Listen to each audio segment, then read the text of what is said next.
Good evening to one and all present here. To the people, the sky is the limit. To those who love aviation, the sky is home. Today, we have with us Dr. Mohanlal, a fellow from Indian National Academy of Engineering and principal of Lord's Mother College of Science and Technology. Moreover, former director of ISRO Inertial Systems Unit. And today's topic of discussion is navigation system for aerospace. This webinar is jointly organized by IEEE Kerala section, Institute of Engineers Kerala State Center, Computer Society of India Trivandrum chapter, Project Management Institute Kerala chapter, Indian Society Trivandrum chapter, Vakam Maulavi Foundation Trust Trivandrum, Life Member Affinity Group IEEE Kerala section, IEEE Engineering in Medicine and Biology Kerala chapter, the Institute of Electronics and Telecommunication and Engineering. And every participant, make sure that your microphone always remains muted. And you can post your queries in the chat box that will be answered after the session. And everyone, don't forget to fill the feedback form that already mailed to you along with the webinar link. And it will be posted in the chat box at the end. So I request you to attend the webinar till the end. Now, I call upon Sandra Baiju to deliver the welcome speech. Welcome, Sandra. Thank you, Adla. Am I audible? Yes, you are audible. Thank you. Good evening, ladies and gentlemen. I extend a warm welcome to all at the 71st Talk of Inter-Society Weekly Webinar Series. This great venture, initiated by Inter-Society, has been successfully coordinated throughout the past 70 talks and is really good going with the normal speakers. Today's talk is not an exception. So today, I find immense pleasure to welcome our speaker, Dr. Mohanlal, PhD, Fellow, Indian National Academy of Engineering, Principal, Lourdes Mata College of Science and Technology. On behalf of all the attendees present here, with utmost honor and privilege, I would like to welcome our speaker, Dr. Mohanlal, sir, to the 71st Talk of Inter-Society Weekly Webinar Series. Welcome you, sir. Thank you. Again, I'm very delighted to welcome the Chair of Inter-Society, Harendralal, sir, to the event. Welcome you, sir.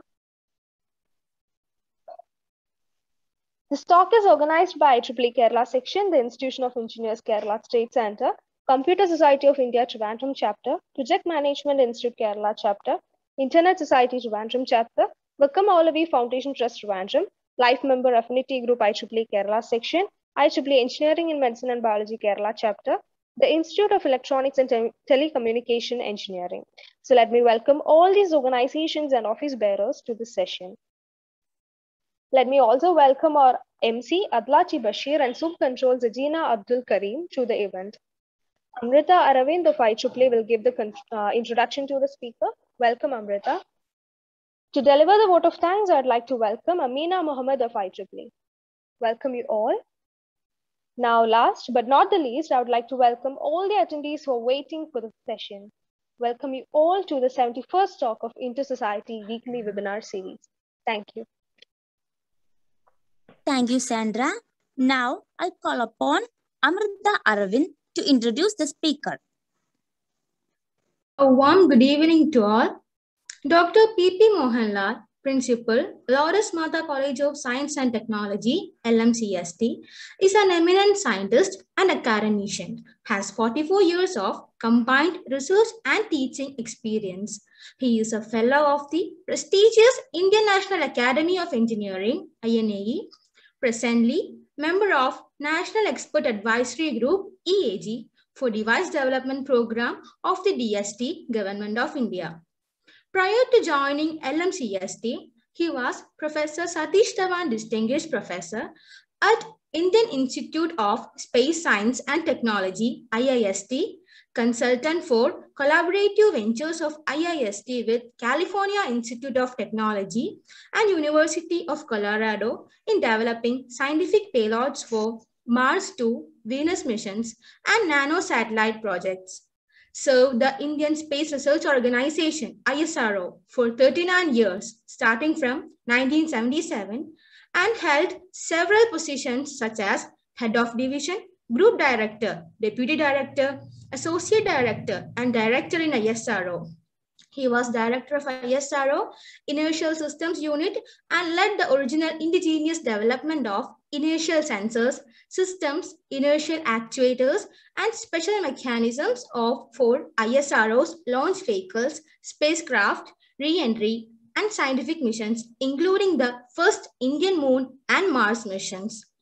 ISRO Team Excellence Award, SRE mission in 2007, ISRO Team Leader Excellence Award, GPS Aided INS-4 Launch Vehicle in 2009, ISRO Individual Merit Award for overall contributions to ISRO in 2009, ISRO Team Leader Excellence Award, Mini Resins Development for Launch Vehicle Navigation in 2010, ASI Award for Rocket and Related Technologies in 2012, and ISRO Performance Excellence Award in 2014. He has 3 Indian patents, 40 open research publications in journals, international national conferences, and 590 classified technical reports. Fellow of Astronautical Society of India, ASI, Fellow of Aeronautical Society of India, Fellow of Institution of Engineers India, Fellow of Institution of Electronics and Telecommunication Engineers India, Senior Member of IEEE, Member of Institute of Navigation, USA, and Life Member of Indian Science Congress. He received his PhD degree and recommendation from University of Kerala, first class with distinction and first rank. He obtained BE degree from Madras University in Electronics and Communication Engineering in 1976. His research interests include aerospace navigation sensors and systems, satellite navigation, control systems, optimal filtering, signal processing, electronic circuits and system design, neural networks, fuzzy logic, Clifford algebra, quaternion algebra, screw theory, laser cooling of atoms, and atoms interferometry. It's a privilege to have you with us for this session today, sir. A warm welcome to you once again. Sir, you can take over the session now. Thank you. Thank you very much for the introduction.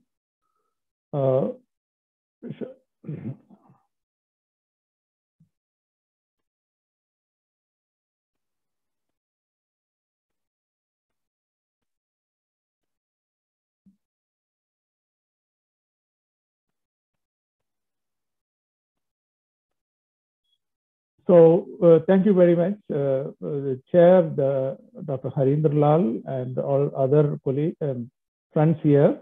Good evening to all of you. I'll just today's topic being inertial navigation for aerospace.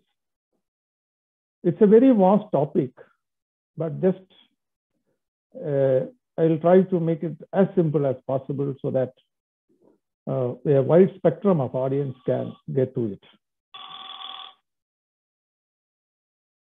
What is navigation? Determining the state of the vehicle. What is state of the vehicle?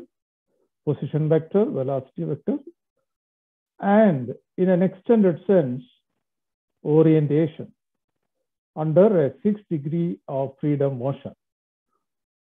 That is 3 translatory motion and 3 rotational motion. Of course, just for completeness, we are not going into guidance because navigation, guidance, and control are always together. And therefore, I just mentioned this.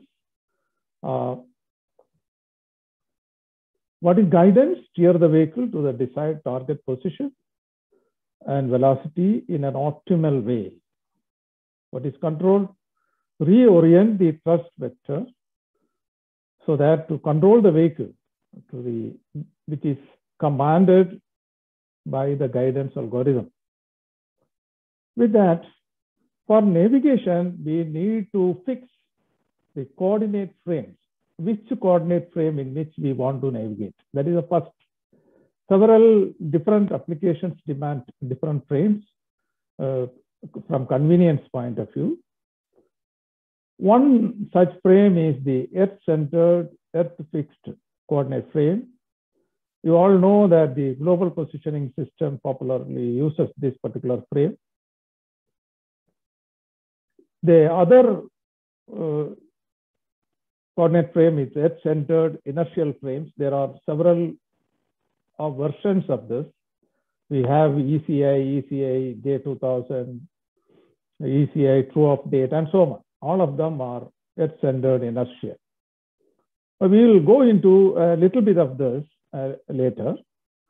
And there are local geographic frames. And this one is got northeast down and east-north vertical up. And these local geographic frames are used for navigation for aircrafts. The Earth-centered ECI is used for launch vehicles and spacecraft applications. And ECEF, the first one, is used for ground-based applications. And we always, even though we say different coordinate frames, we always choose a right-handed coordinate system for our application. What does it mean? Very simple. X cross Y should be Z, and Y cross Z should be X, and Z cross X should be Y. That's all it means to be right-handed coordinate system. Let's look at what is a Earth-centered, Earth-fixed frame. It's very simple. I've shown here the X-axis passing through the equatorial plane, starting from the center and passing through the Greenwich meridian is the X-axis. And the 90 degrees to that is the Y-axis. And one of the axes is the rotation axis of the Earth, is the polar axis. And this frame rotates with the Earth. That we have to remember. As the Earth rotates, this frame also rotates with it. So the axes are fixed to Earth, and it is not allowed to be free from Earth. It is moving, rotating with the Earth. That is the importance. And GPS popularly uses this particular frame. Now we will come to the inertial frame, Earth-centered inertial frame. I have used, you notice the same figure, but at the same time, I want you to imagine that at some point of time, I am starting my navigation at say T0. And at that starting time of navigation, I will align my X-axis again the same way I just explained the X-axis passing through the Greenwich meridian in the equatorial plane, and is a Y and Z the same way I have explained. But the only difference is once we start this navigation, we don't allow this axis to rotate with the Earth. We freeze the axis in space and time and allow the Earth to rotate, not the axis. So such axis which is inertially fixed, we call, in this case, because center of Earth is taken as the origin, so we call Earth-centered inertial frame. Okay. And this is, I mean, of course, this ECI, is it a purely inertial frame? No. But for all practical purposes, it can be considered as inertial. And why is it not purely inertial? Because Earth itself goes around the sun, and there is a very small acceleration, which is negligible for many of the applications. So in that sense, it is inertial. Of course, this is a view which I wondered, if somebody wants to look at this, will give a feel. For that purpose, it was put. Now, you look at some of the local geographic frames. One is the northeast down. This particularly, these local geographic frames are used by aircraft. Suppose your aircraft is somewhere here, vertically down, you at that location where the aircraft is there, three axes are defined: the local north, the local east, and local down. And as the aircraft moves, this axis also moves with it, because the local north keeps changing, local east keeps changing, and the local down keeps changing. And these frames, such frame is a local geographic frame. One of them is north-east down frame. And a similar one, east north up. I mean, this is also a similar one, doesn't require any special explanation.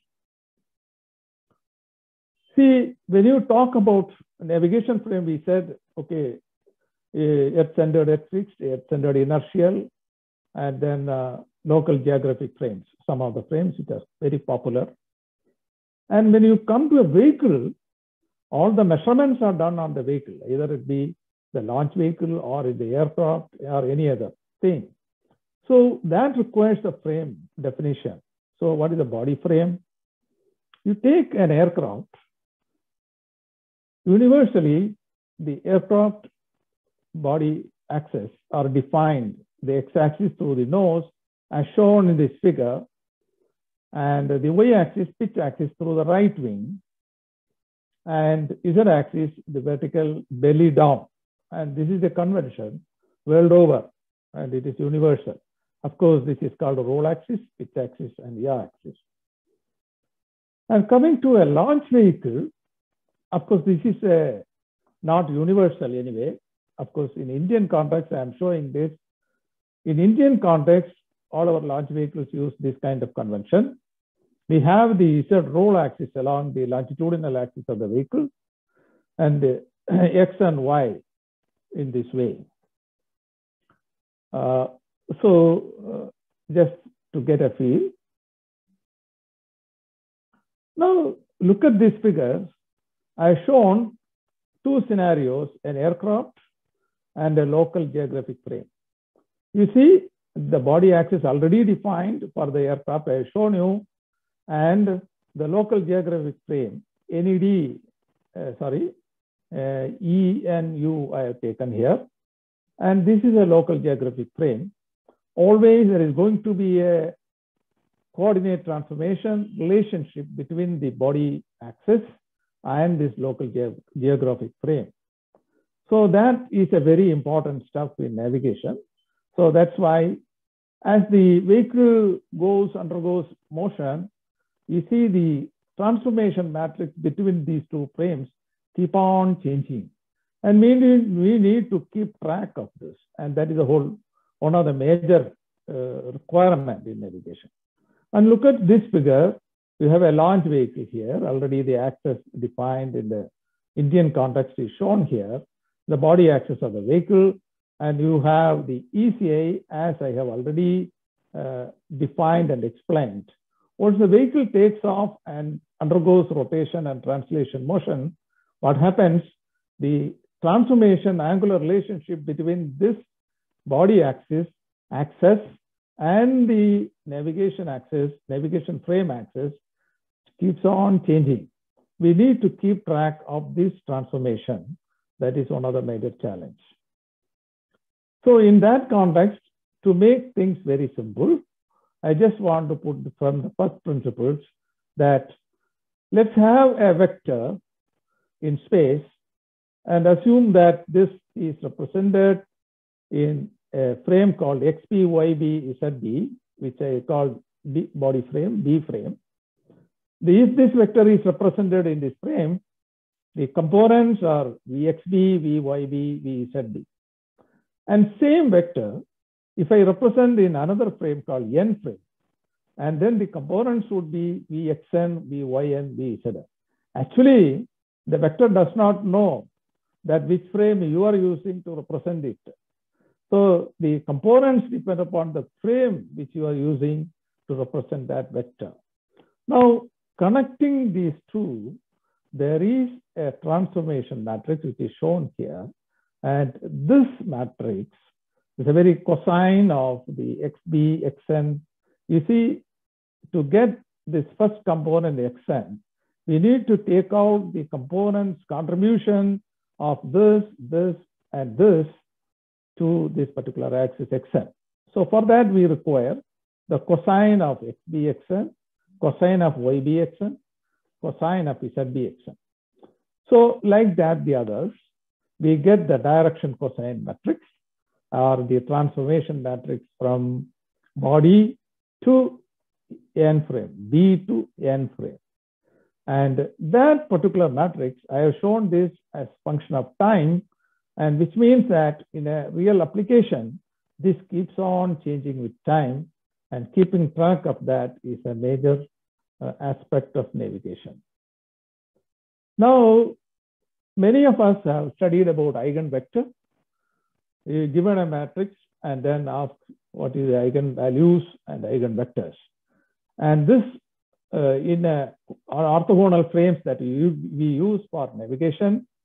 And the eigenvalue of the coordinate transformation matrix in a 3 by 3 matrix, you will have 3 values. One will be real, +1, and the other 2 will be imaginary. And corresponding to the real +1 eigenvalue, there will be an eigenvector. And that eigenvector, what is the speciality of that eigenvector? This eigenvector is that vector, out of these vectors, there are infinite vectors. One vector, either you represent in B frame or you represent in N frame, the components would be the same. And that is the speciality of the eigenvector. And this is a very important concept in navigation, subsequently also. See, for navigation, we need to use, for autonomous inertial navigation, I mean, there are other navigation like satellite navigation, global positioning system, etc. I am not going to touch on that. I am talking about inertial navigation. Inertial autonomous navigation requires accelerometers and gyroscopes. There are many, many different high sensitive, different technology accelerometers and gyroscopes. We will not go into that. We will go to the algorithm part in this limited time. See, using the accelerometers and gyroscopes, you can build a navigation system. There are 2 types. The earlier days, there was a system called stabilized platform inertial navigation system. And now I'll just show you a symbolic figure and then explain that a little bit. And later in mid 1960s, when the computational power has sufficiently available, the whole system was designed to be a strap-down system. The difference I will explain. And now all practical inertial navigation systems are strap-down systems, and stabilized platform systems are no more available. Now we look at this is a picture carefully. We have an outer ring called the outer ring and an axis of rotation along this outer axis. And outer ring has got motion, degree of motion about this axis, we call outer axis. And we call the outer gimbal. And we have the inner ring is a inner gimbal, and it has got a rotational freedom about the middle axis, this way or this way. And you have a platform here, and that is also gimbaled at these 2 points, and then the sensors are kept here. See, this is the stabilized platform. In stabilized platform system, the accelerometers and gyros are kept the inside, and there is an outer gimbal, there's a middle gimbal, and an inner gimbal, and the inner platform, which is stabilized, where we keep all the sensors. And let us be a little bit more explanatory. Why these gimbals? See, if ideally, if these gimbaling points are having 0 friction, and you fix this whole system onto, see, these 2 things on a vehicle, as you initially keep it in particular orientation, irrespective of the vehicle motion, that will not be transferred to inside. That means this platform, whichever initial orientation it was kept, it will remain in the same orientation. Why? Because all the gimbal points are having zero friction. Is it possible to make such a system? No. Always when you make a physical system, you have small,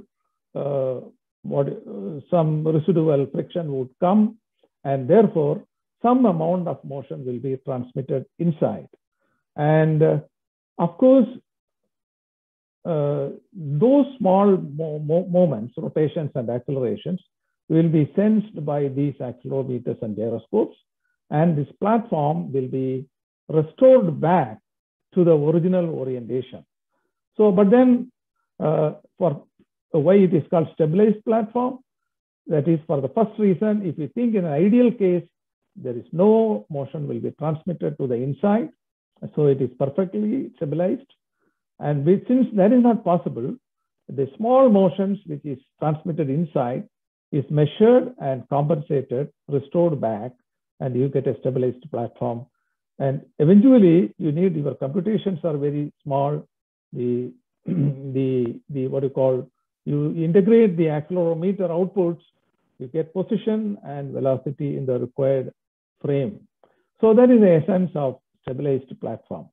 In strap down, you tie the sensors, accelerometers and gyroscopes onto the vehicle axis directly. And all these things are done, the orientation keeping, the computation of position velocity is done by computation. So now an accelerometer, I need to consider under free fall condition what will happen.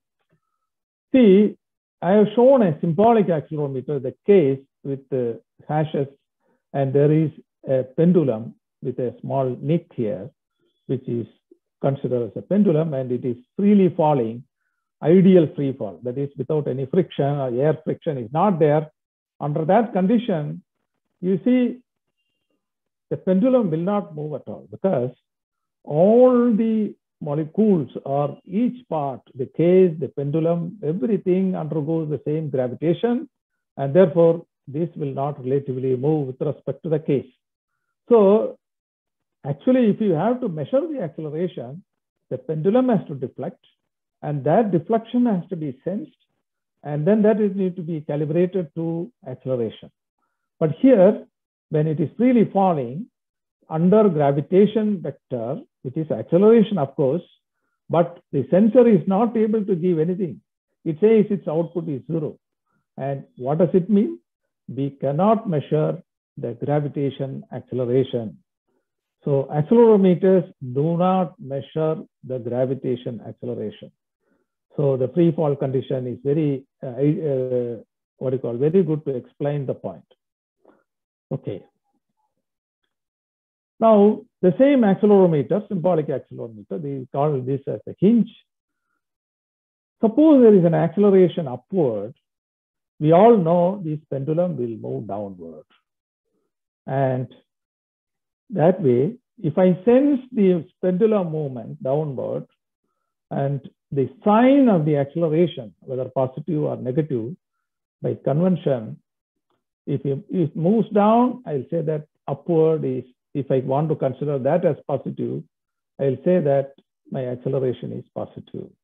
By knowing the convention and measuring the deflection, the acceleration magnitude and direction can be obtained.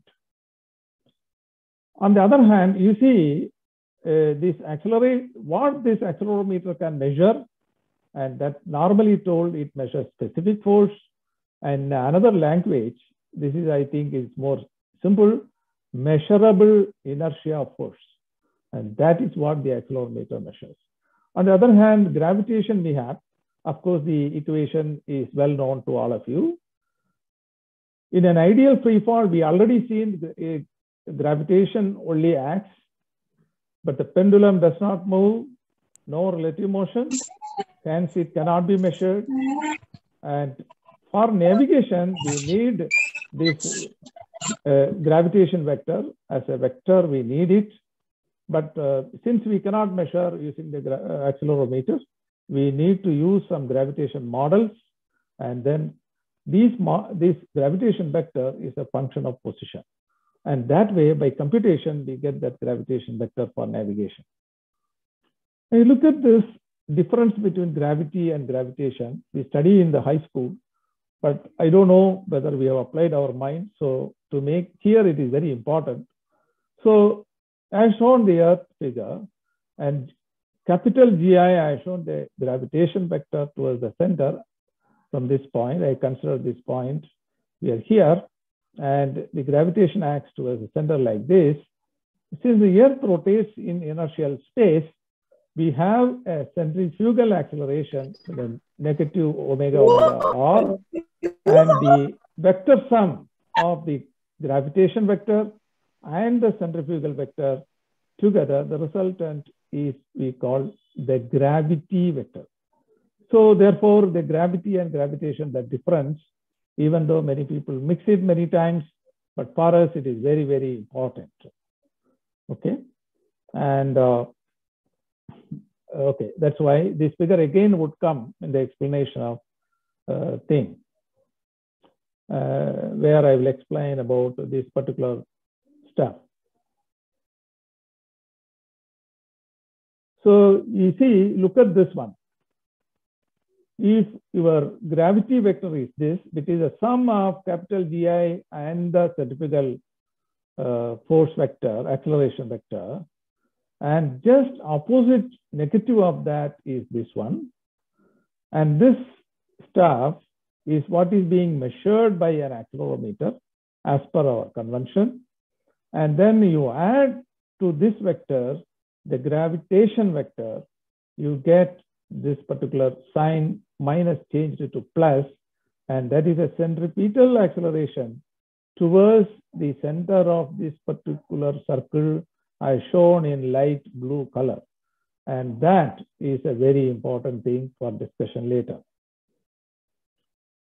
Okay, we consider a launch vehicle in two conditions: vehicle lifting up or vertical and vehicle in static inert vertical state. So look at same accelerometer shown here, and the vehicle lifts up, accelerating upwards, the pendulum will move down, and the acceleration in plus Z direction, and hence pendulum moving downward is by convention positive Z acceleration. Okay, and that is the convention.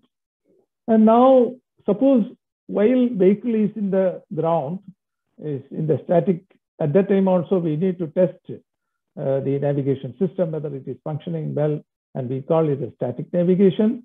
And at that condition, what happens? So due to gravity vector acting downward, the pendulum will be, see the gravity vector moving downward, pendulum moving down. One earlier I said the pendulum will not move under free fall. Under free fall, yes, but since we are constraining that motion of this one, we don't allow the vehicle to go down towards the center of the earth. And that way, because we are constraining, the pendulum will move down, and there will be a measurement in the opposite sign because of the convention.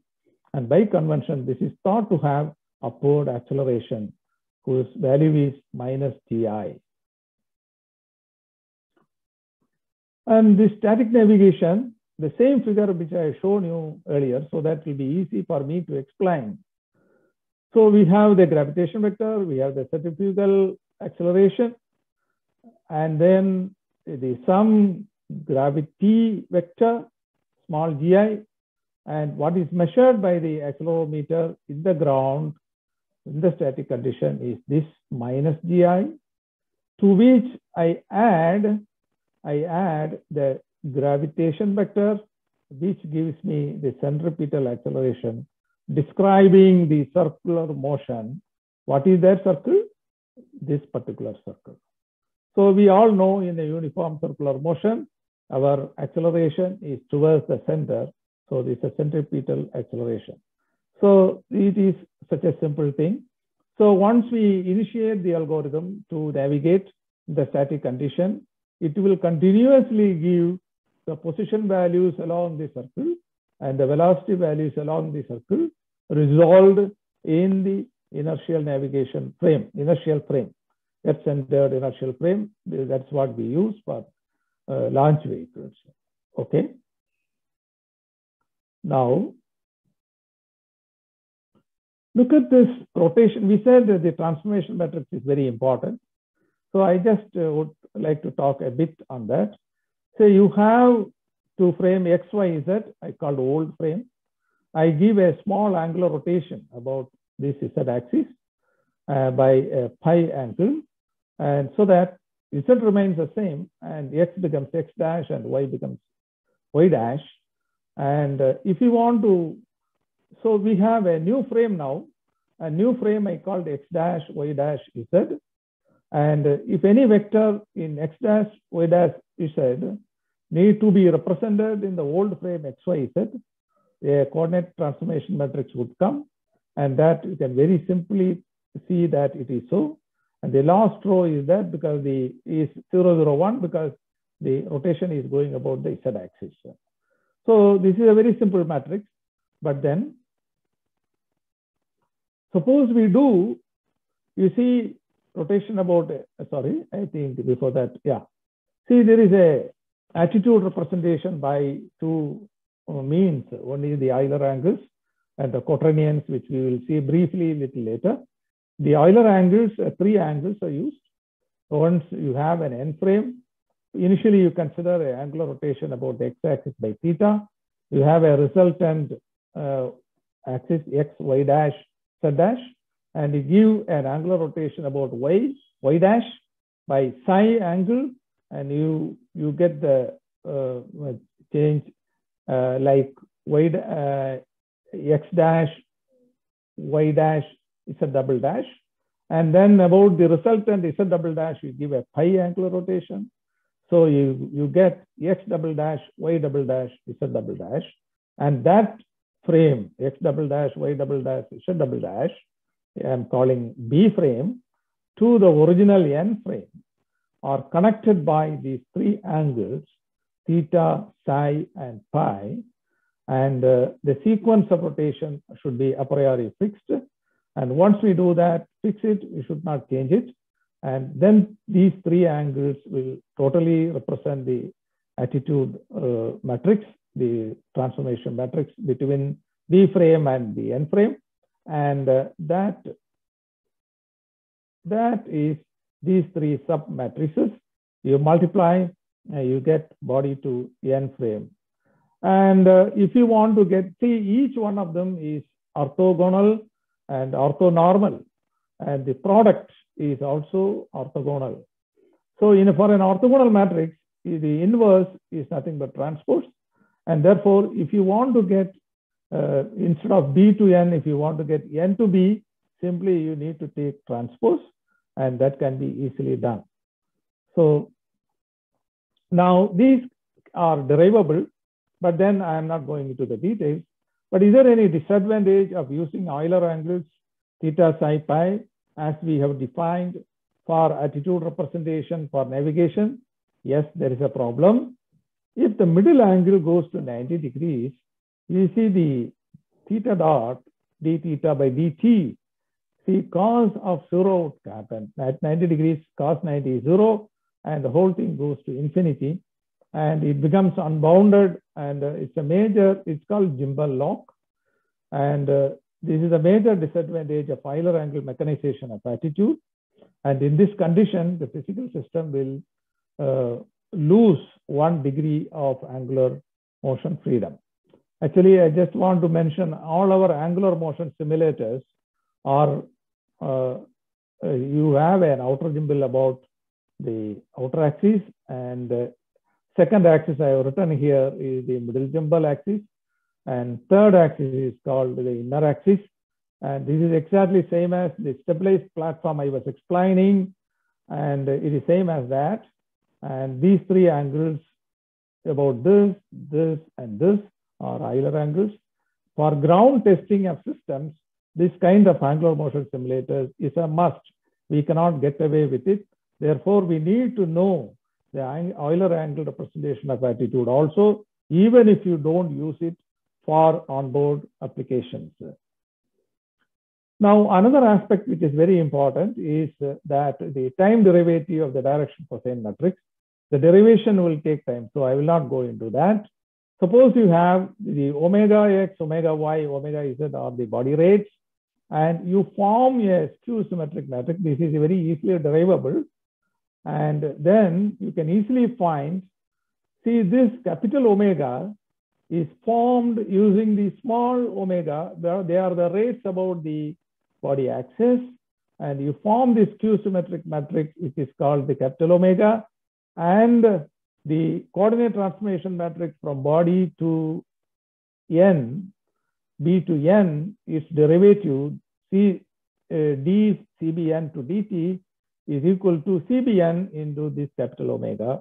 And this is a very important thing and easily derivable, but here we need not to take it for granted. And if somebody is interested, I can give you how to derive it. Yeah.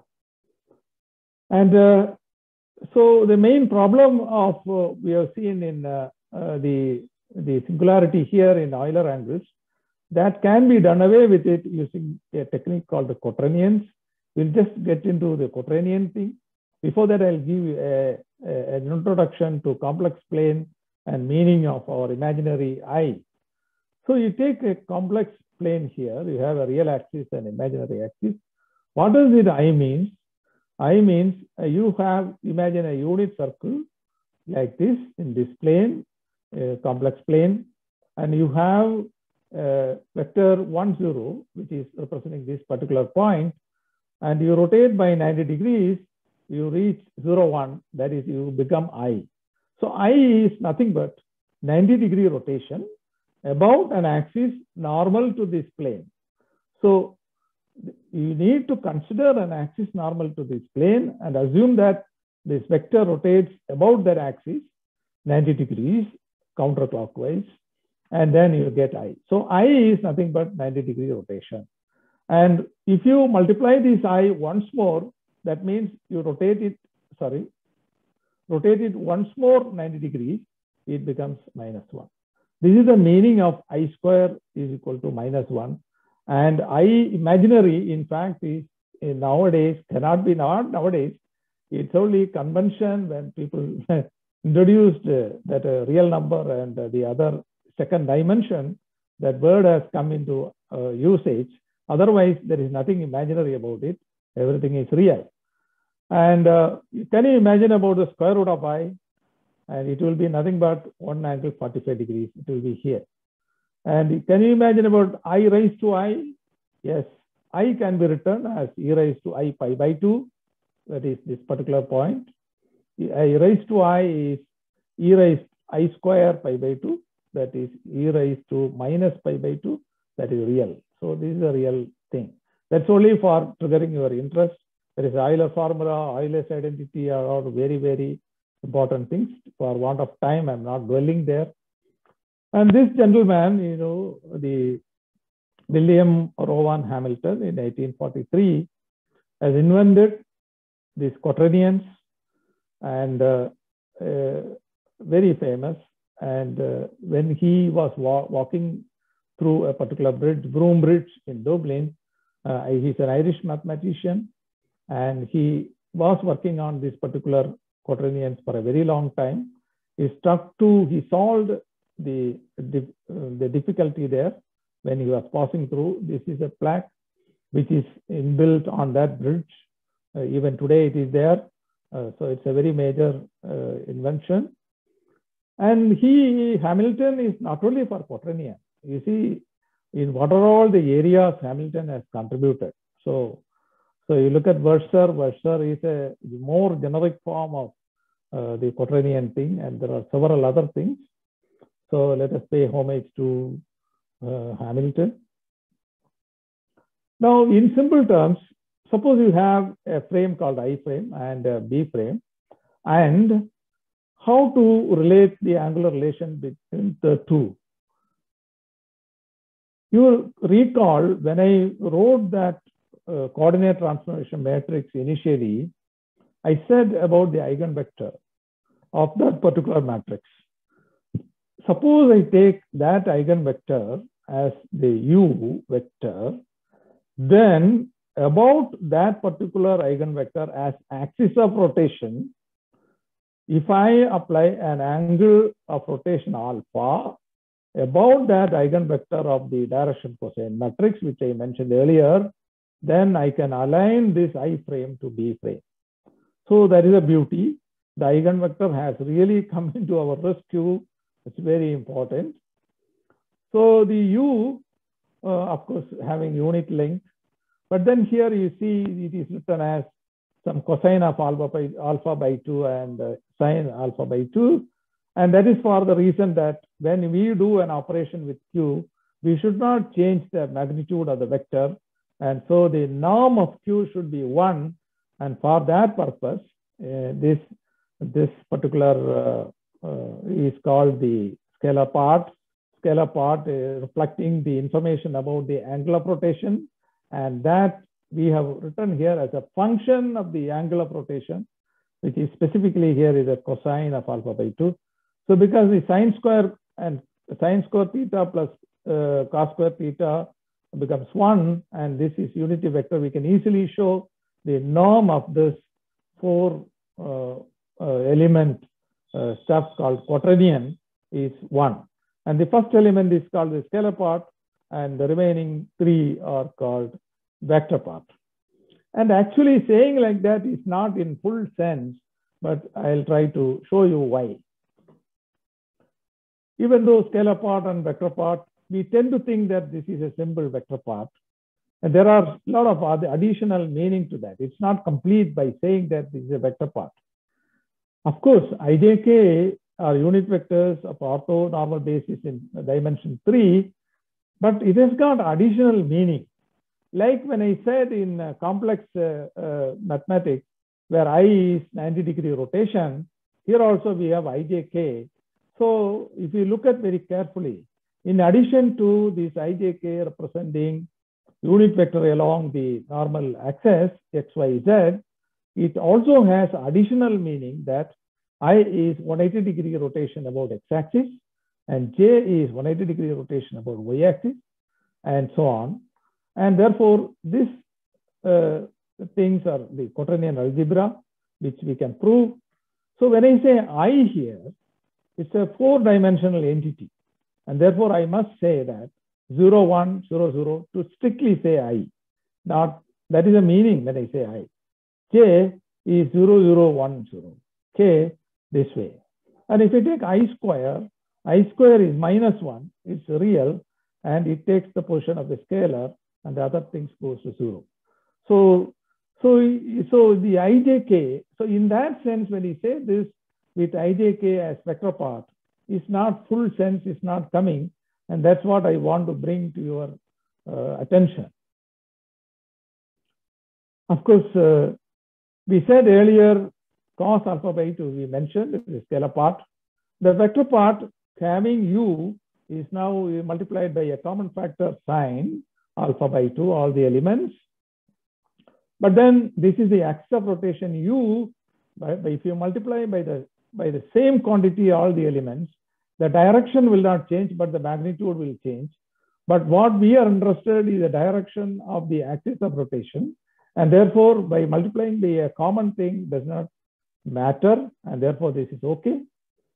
And to transform a vector in 3 dimensions, in F2 to F1, we need to take the quaternion and the quaternion inverse, we call Q star, and that particular vector you put inside, and these notations are called quaternion multiplication, and this simply transform the coordinates from F2 to F1 without any singularity, which we had in Euler angle representation. And the similar thing can be done F1 to F2 also very easily. So this I'll skip because time is limitation. Now we'll go to navigation in inertial frame. So simple, this is the most simple of all. The measured acceleration is equal to the total inertial acceleration except gravitation. Instead of saying minus, I will say except gravitation. So, and therefore, total inertial acceleration is measured plus gravitation. And that's what I have written here.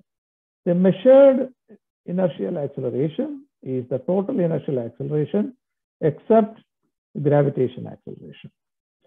And this, now the measured inertial acceleration, I am writing here as F because we have normally use specific force, and therefore the F is used, and it is measured by an accelerometer. So I use the A here. Don't confuse this A and this A. This I mean accelerometer, and this is acceleration. Now here, the specific force measured by the accelerometer in inertial frame is equal to the total inertial acceleration in the inertial frame except GI. And therefore you readjust and you get the total inertial acceleration as a sum of measured plus gravitation. And of course, you come to this one, you see, we actually use the accelerometer in a body of a vehicle. So the body measurements are not done in inertial frame directly. The measurements are done on a vehicle axis body frame. So the specific force measured by the accelerometer in the body frame where they are tied need to be converted to inertial frame using a coordinate transformation matrix body to inertial. And this becomes the same as this particular stuff is expanded here.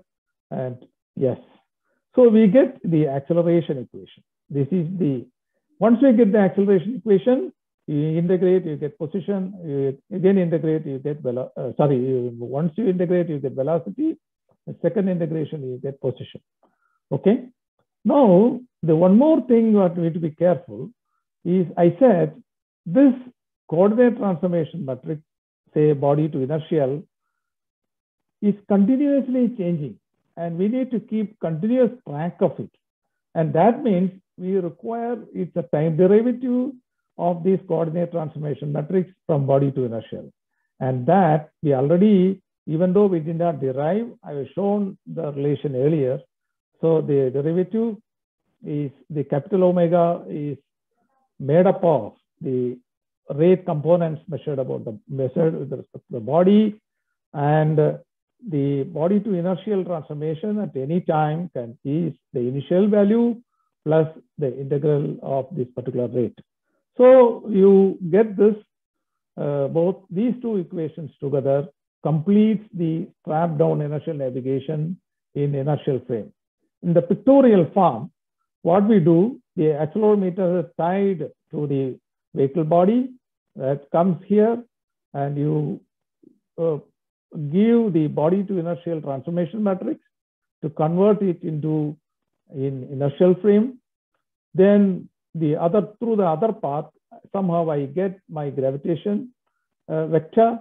Add these two, you get the total inertial acceleration. Then you need to give the initial position, initial velocity, then integration, you get velocity position. In this process, the outcome, you get the position also. I said your gravitation vector is a function of position. So you take that position, you have a model here, and then model will give the gravitation output. Okay.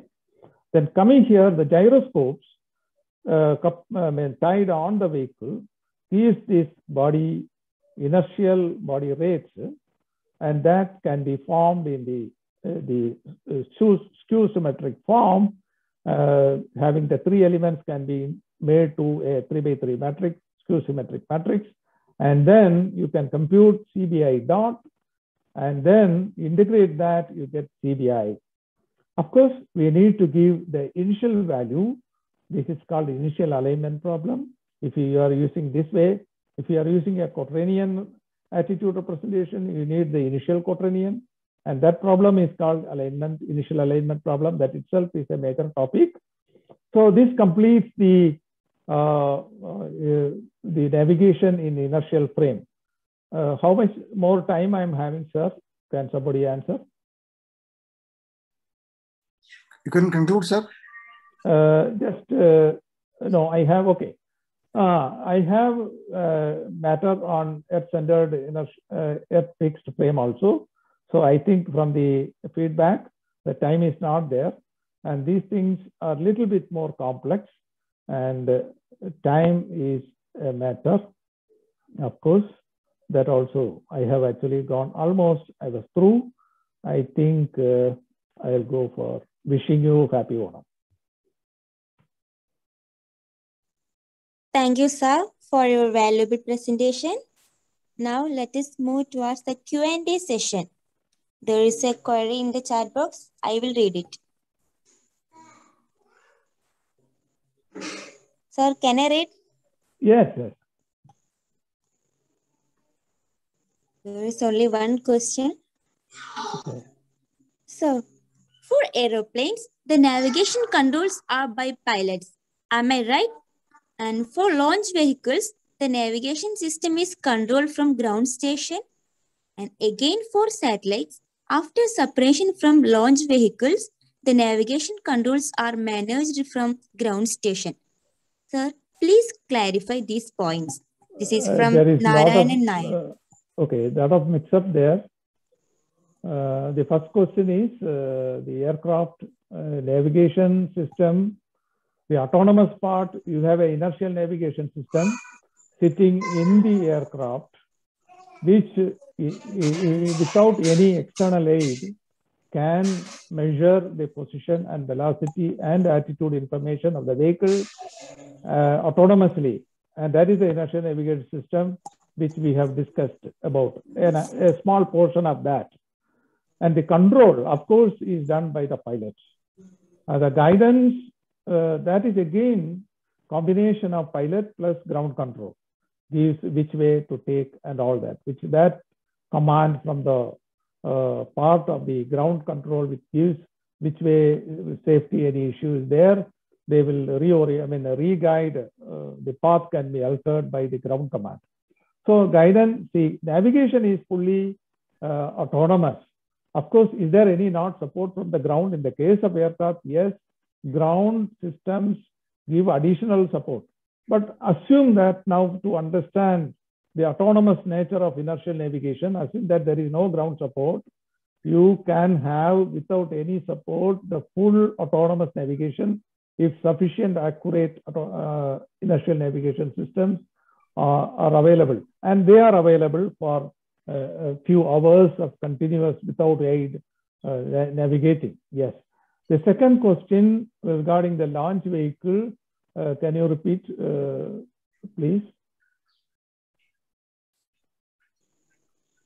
Second part of the question. Okay, sir. For launch vehicles, the navigation system is controlled from ground station. No, for launch vehicle, again, it is an inertial navigation system, is initially aligned, and all inputs, initial inputs are given, and the vehicle takes off.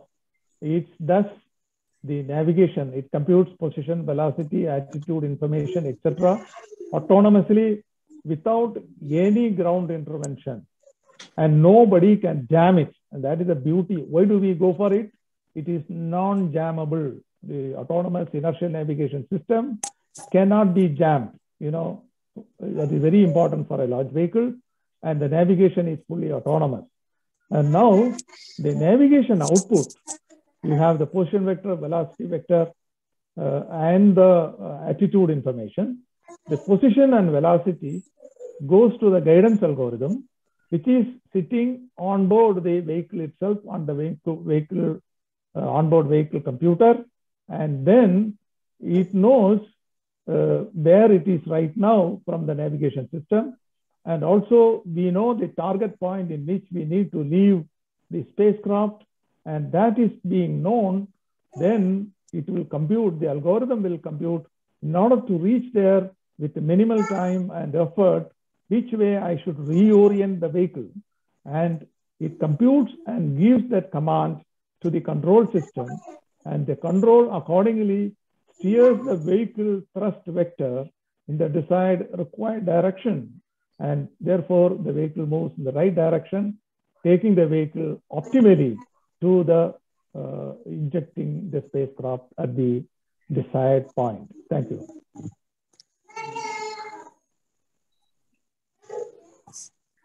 Sir, next question is, what is the role of AI in navigation? AI, artificial intelligence? I think. Is it artificial intelligence? Yeah, I hope so. Okay.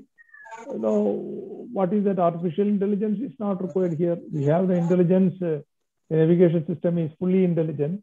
If the sensors and the algorithm is finely designed, no AI is used.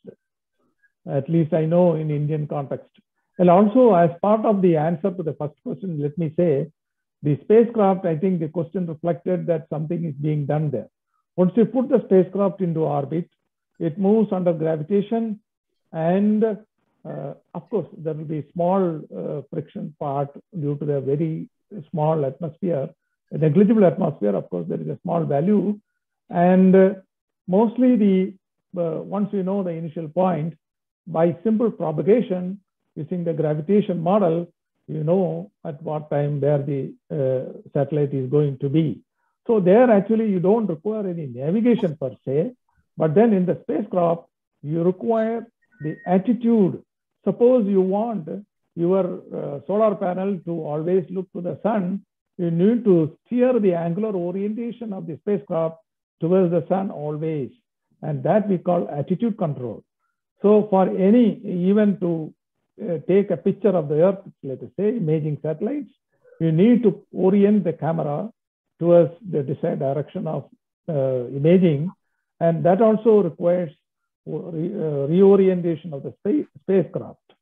So accordingly, that is called attitude control. So navigation strictly is not required in spacecraft. This artificial intelligence, as I know, we are not using in India. I have not seen any article using artificial intelligence for navigation of inertial navigation. Other navigation, it may be there.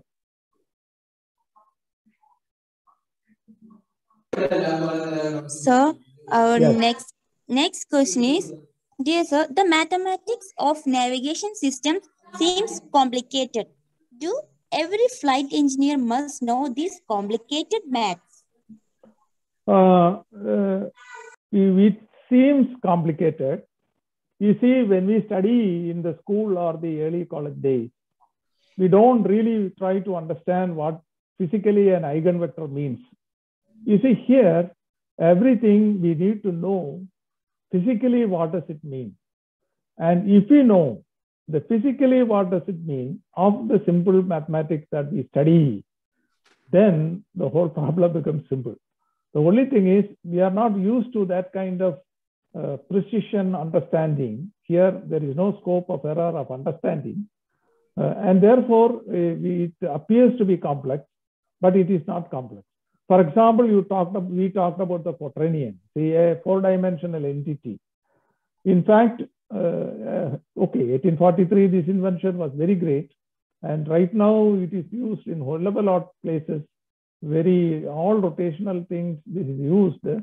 Once we understand what is eigenvector, the meaning of norm, the meaning of what that vector part, I have not seen interpreting the vector part ijk further say 180-degree rotation about y-axis, and the j is 180-degree rotation about x-axis, y-axis, z-axis.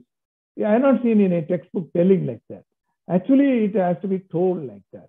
So once we really go to that level of understanding, it becomes very simple. It is only that we are not looked at very carefully at minute level. But here it is, that requirement is there, yes.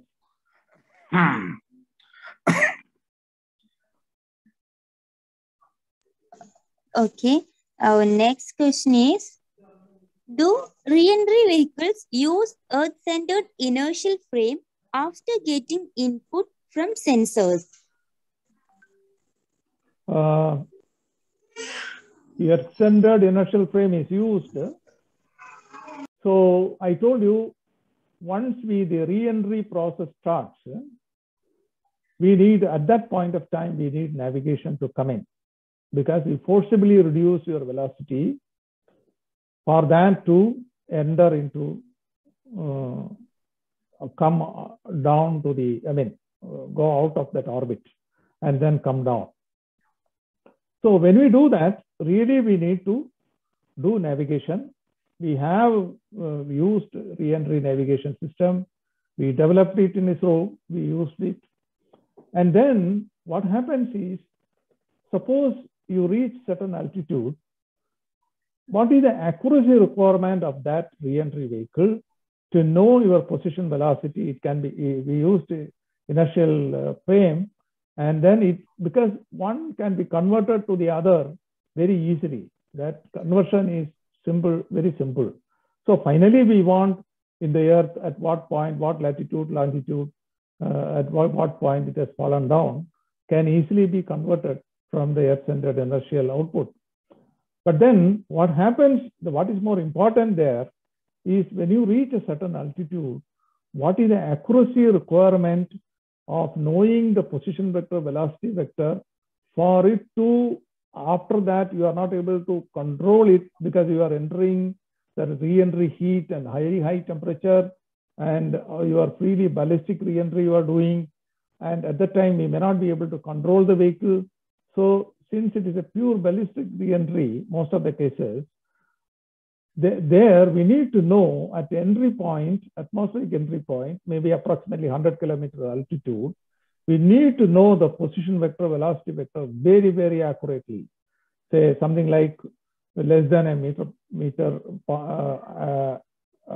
per second accuracy velocity. To know, to get that, today's navigation systems are difficult. At that time, we need to integrate, say, the systems like global positioning system or any satellite navigation system with the inertial navigation to get that kind of accuracy. We have done it in ISRO. We have mixed it. I think that is called integrated navigation. We used standard inertial. In fact, GPS gives an ECEF. We convert it back to ECI and then use it. And back, once you know the final thing for interpreting in the useful way, we again convert it into ECEF. Okay. Thank you.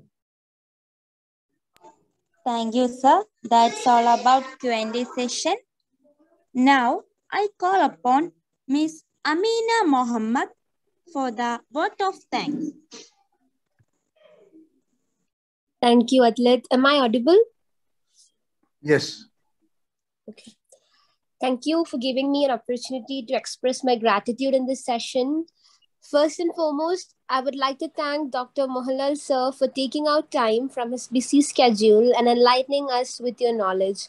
So it was truly an informative session, and thank you so much for clearing all the queries as well. Now, I'd like to thank Harindralal sir, Chair of Inter-Society. This wouldn't be possible without his sincere determination and coordination that we'd be able to organize 71 talks without any interruption. Thank you so much, sir. I'd now like to thank IEEE volunteers, Ms. Sandra, Ms. Ajina, Ms. Amrita, and Ms. Atlet for your involvement in the smooth conduction of today's session. Thank you to each one of you. It would be ungrateful if I had ended up not acknowledging the participants. The response you have given us are beyond words. Thank you all for joining with us today.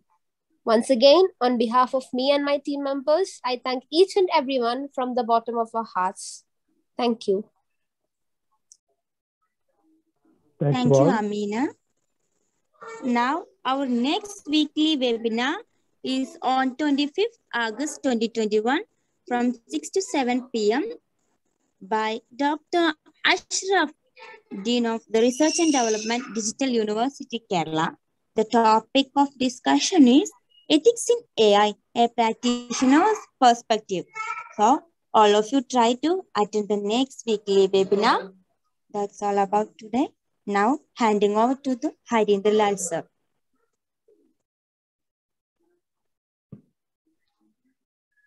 Thank you, Dr. Mohanlal.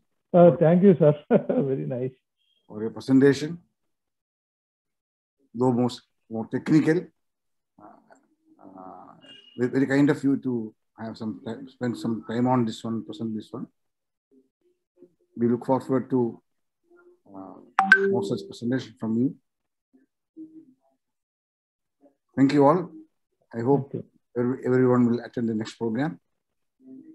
Ethics in AI, a Practitioner's Perspective, Dr. Ashraf S., Dean Research and Development, Digital University of Kerala. Thank you for your support. I hope you will keep on maintaining that support in future also. Thank you once again. Okay. Have a good day. Okay, sir. Thank you. Have a great day for all of you. Thank you. Thank you. Happy Onam to all. Happy Onam to you all. Happy Onam. Yeah. Happy Onam to all the participants. Shall So I hope we disconnect, can end the meeting. Yeah, please. Happy Onam to all. Thank you. Happy Onam, sir. Happy Onam. Thank you, sir. Happy Onam. Thank you, sir. The meeting is officially